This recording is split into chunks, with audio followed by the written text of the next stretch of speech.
Hola a todos, mi nombre es Cecilia Monti, soy licenciada en psicopedagogía y quería agradecerle en primer lugar a las organizadoras de la jornada la invitación a participar. Les cuento un poco, yo soy psicopedagoga de planta en un centro de salud y acción comunitaria del gobierno de la Ciudad de Buenos Aires y además soy profesora de la materia promoción y prevención en psicopedagogía en el turno vespertino del IES y también del seminario de actualización del turno vespertino, que estos últimos años tuvo la temática de la educación sexual integral. La idea de este trabajo, que como ven, decidí titular La perspectiva de género se aprende, es recuperar algunas notas, ¿sí? No dejan de ser notas, respecto de cómo pensar una psicopedagogía y una formación en psicopedagogía con perspectiva de género.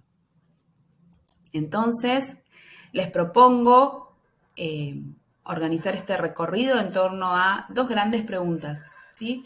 ¿De qué hablamos cuando hablamos de sexo, género y perspectiva de género? O sea, un primer momento que tenga que ver más con un recorrido conceptual, de precisar ciertos conceptos clave que nos pueden orientar en este recorrido, y después sí, ya avanzar sobre cómo pensar en el campo de la formación, en la psicopedagogía, la incorporación de la perspectiva de género.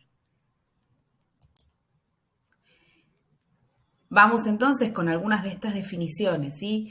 Cuando hablamos de sexo, ¿sí? Estamos aludiendo, como acá lo dice, a las características biológicas que establecen la diferencia sexual en la especie humana. Es interesante notar que al nacer, en función de la observación de estas características biológicas, se asigna en forma binaria a un sexo, ¿sí? O masculino o femenino.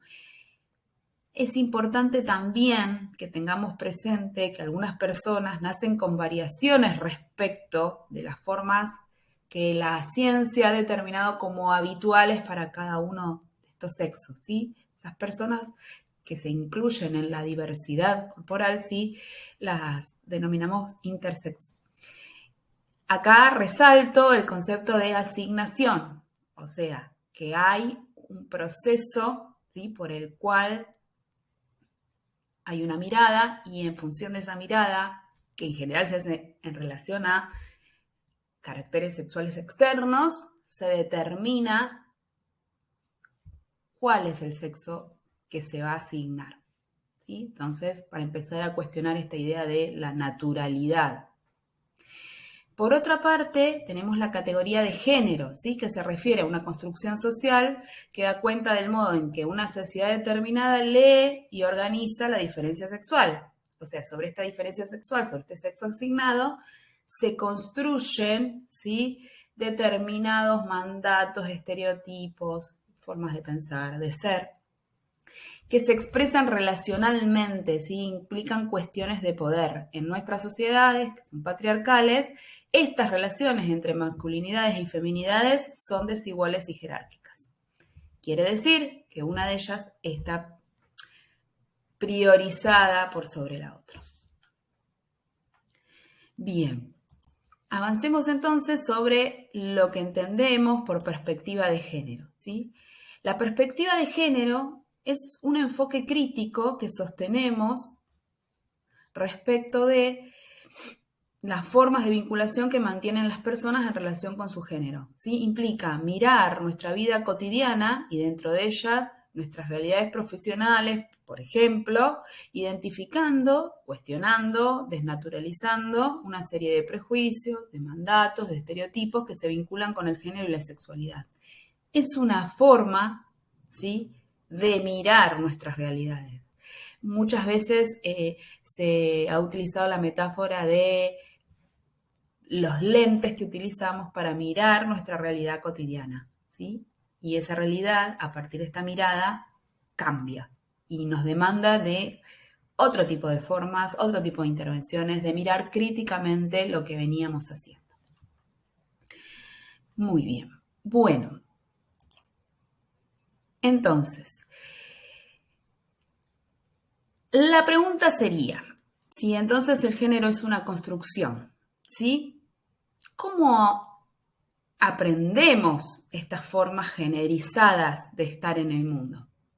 Bien, esto tiene que ver con un proceso de socialización diferencial, ¿sí? Es un proceso que se inicia, o sea, la socialización, bien sabemos como psicopedagogos, que se inicia desde el momento del nacimiento y continúa toda la vida, y por este proceso las personas, en interacción con otras personas significativas, también instituciones, aprenden e interiorizan los valores, las actitudes, las expectativas, los comportamientos que una sociedad espera, ¿sí? Cuando hablamos de socialización diferencial, cuando nos referimos a la socialización que se vincula a los géneros, ¿sí? A la forma de estar para masculinidades y feminidades.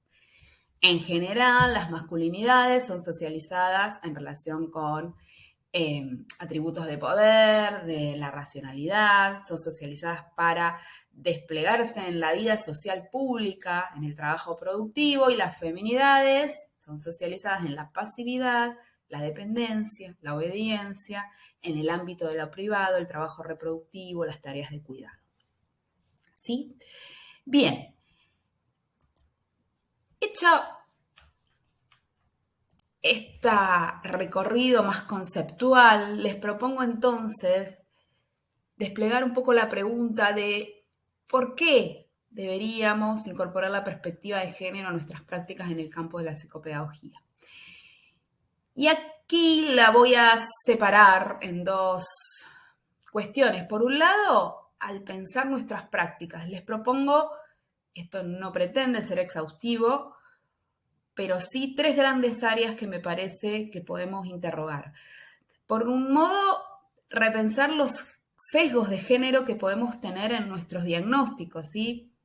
Siento que muchas veces nuestra labor se despliega en el campo de la clínica psicopedagógica, de las dificultades u obstáculos que se pueden presentar en el campo del aprendizaje. No está de más interrogarnos cómo dialoga muchas veces esta cuestión que hemos observado por mucho tiempo en la clínica de asociar ciertas dificultades, ¿sí?, a las masculinidades, ¿sí? Por ejemplo, son más hiperactivos, hay más dificultades en el aprendizaje, y pensar, ¿sí?, cuántas veces desde el lado de también la institución escolar o las familias se pone en valor cierta idea de pasividad, la prolijidad, la obediencia, lo que hace que podamos también estar invisibilizando ciertas formas del padecimiento subjetivo en las infancias, en las feminidades.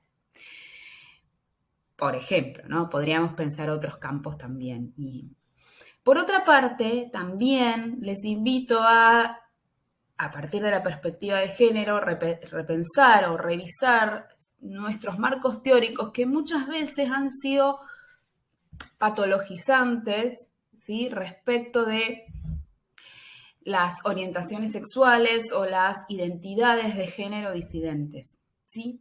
Por último, el otro espacio que les propongo revisar a partir de incorporar la perspectiva de género es la necesidad de visibilizar las violencias por motivos de género, estas violencias estructurales, ¿sí?, que se despliegan en nuestras sociedades patriarcales,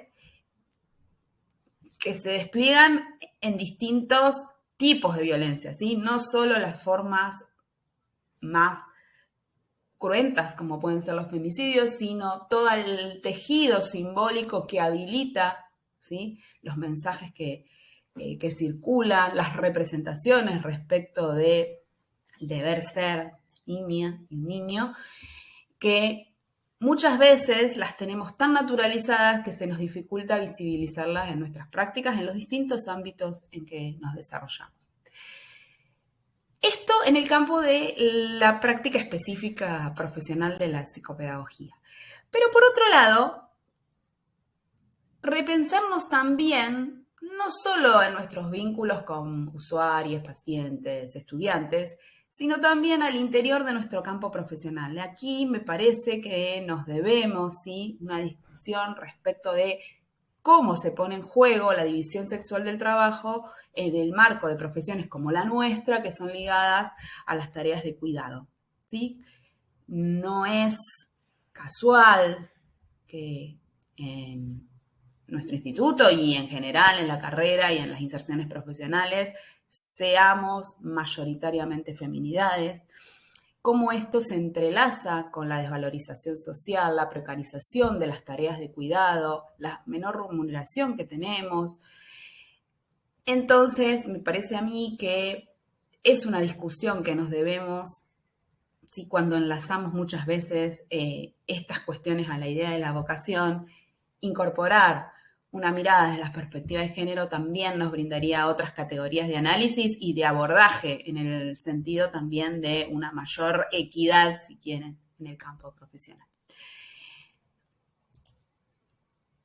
Les agradezco mucho la atención y seguimos discutiendo en la plataforma.